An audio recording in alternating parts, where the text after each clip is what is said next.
When we think of the word leadership, we often think of leaders in a conventional setting, be it business, politics, or even a non-profit world. However, our group feel that leader and leadership by definition is more than a conventional rule. Join us today as we embark on an unconventional journey in leadership.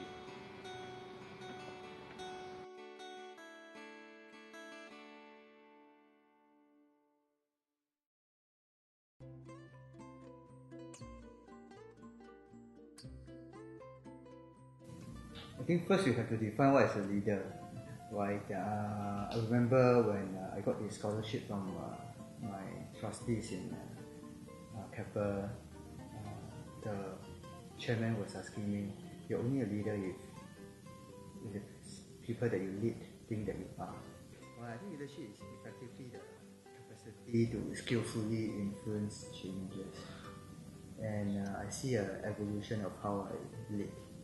When I was a student leader in NTU, I was actually a student leader for 2 clubs, including the Photo Videographic Society and the Mensa Society. Right, so that was a different style of leadership. And when I was in the army, it was another different style. Right, and when I was running Apollo, I think it's slightly different as well. But I think the last 3 years, I've been more involved in social work, in community work, and that I see myself evolving back to pre-1995, the leadership style, because it's now more using informal and social power to skillfully influence change. To motivate the staff to do beyond what they're committed to is always something that I look forward to. Well, for example, every single staff in Apollo, I take them out once a month outside the office, just to talk to them about anything other than work. Just get to know them, know their families, and many of my staff know my family, they come to my house many times. Right? So it is more, I do not see them as optionality, I see them as human beings. First, I'm not a perfect leader, right, as you think. I think everybody is a leader to begin with, and I'm not as good as what you think. I'm still learning. I think there are many more powerful leaders. If you attribute a success to yourself, then of course you'll be very good. If you are like me, who attribute a success to many other things, then it's easier. And I also have a very close friend, including my wife, who always try to tear down my ego. So that is very healthy. I want to change life. I want to invest in people, and this is very important to me. Time is the only thing that I can give, and time is the most precious resources I have. But I want to give this, and I want to make changes, right? So hopefully positively changing them. Teaching in SMU is another example, because you could positively influence change. Then it goes back down to leadership, right? The capacity to skillfully influence change without even the mentee or the students talking about it. I think that is the skill set that I'm still trying to learn. Be true to yourself. Be true to yourself, right? There's no point to project an image that you are not. There's no point, right? And if people are very good and very secure, they'll accept who you are. No worries. Just be yourself, and then try to make the emotional connection, right? And the mentors who are really secure, they will take you wherever you are and then help you along the road. But it's not just the mentee who benefit. I think the mentor, for my years of teaching students, and I find that it's very fulfilling for me. I make real changes, and the biggest takeaway I have in recent years is when my so-called mentees are now mentoring other people. I know that I've done one or two things. To the youngsters, to the aspiring leaders, never lose sight of your idea. I think many of you guys, when you go to the work, you find that hey, there are a lot of different pressure. When you got married, you got different health pressure, you got financial pressure, you need to fulfill your parents' expectations and friends' expectations. Nothing wrong with all this, but never forget your idea, even if it takes a long time.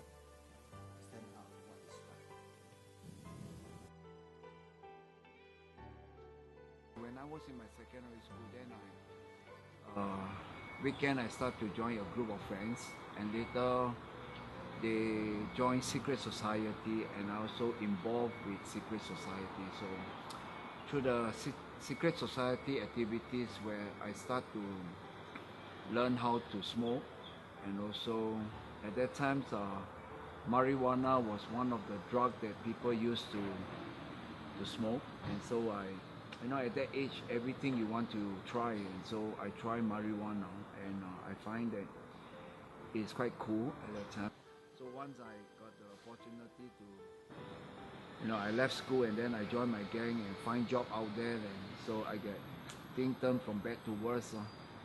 They're not only drinking and smoking, but I get involved with heavy in drugs, and I start to do some kinds of illegal activities, involved with gambling den, involved with loan shark. 2 months before my release, a counselor came and challenged me. He said, Don, I think that you should enroll yourself to a halfway house and seek God now, because I think that God have a great plan for you. God have a calling on your life. And so he said, I see that you got leadership quality, but you are those type of red Indian chief, in the gang world. And so he said, people do respect you, but he said, if you are really, with whatever you have, if you can, your life can be transformed, you can really help people.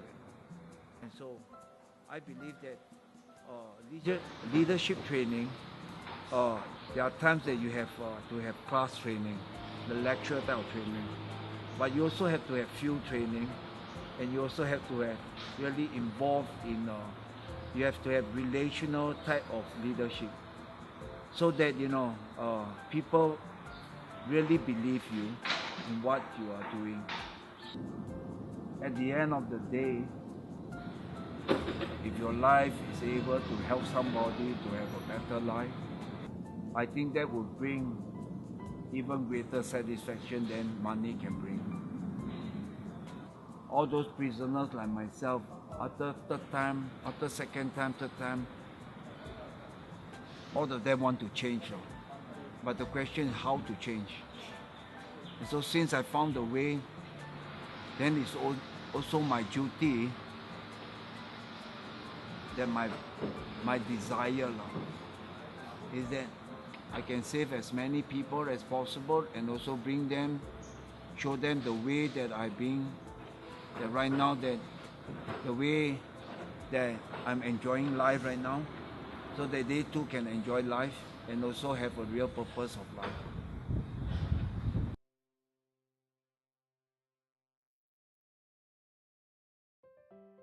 It's my passion in language and building. Okay. In 2004, I participated in Singapore Idol to prove that people can do anything except here.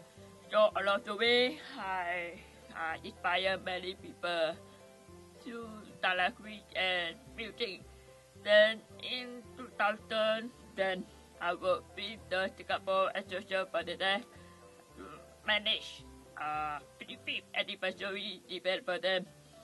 Then I think it is a gone goal for me to start up EO Horizon, because my contract with Singapore Association for Deaf is up, because 1 year finished. Then that's why I start up in 2011 to continue the passion, and also as well what to help people, not profit. Not for profit. Yes.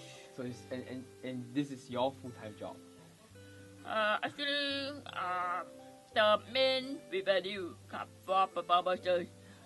So people pay you to. Yes, and all of the pay wise, like every performer will get $50. And the rest will go to EO Horizon for admin and transport, costume. Actually, we just conduct courses and workshops. Okay, conduct workshop. And vendors. Okay. Public.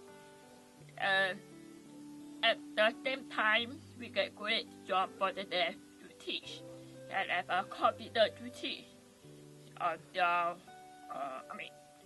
within their community without any help. I think it is not easy for persons with disability to start at the price or business. They must have confidence, meaning in the with this confidence they were quite hard and they must never give up on themselves and must show them other two people who they are instead of letting disability affect themselves. Because although the way sometimes when I do work, I like had to let my learn like hey, why I cannot hear I shook at that lady. So must they to be positive. So all this person with disability must adopt positive attitude and also must open learning attitude. Okay, along the way, of course, not smooth daily. Like for example, when they're in training, they eat our charge, but the problem is that we cannot go. Why? Because that lack of interpreter. Okay, so go very thin. it's very little interpreter in Singapore. You're right. The interpreter very few, very scarce, S-C-A-R-C-E. Scarce, yeah. Scarce. To meet the high demand from deaf community, so the time for us to grow interpreter, so I hope Singapore can support this cause. Whenever I communicate, it is only one way, meaning I can present what I think, what I feel, but the problem is I cannot receive. So I can only receive less than one compassion. Repeating I try, but some words I without, so I will ask you to repeat. Okay. Okay, if what to want, I think the best way is through writing. Writing? Yes.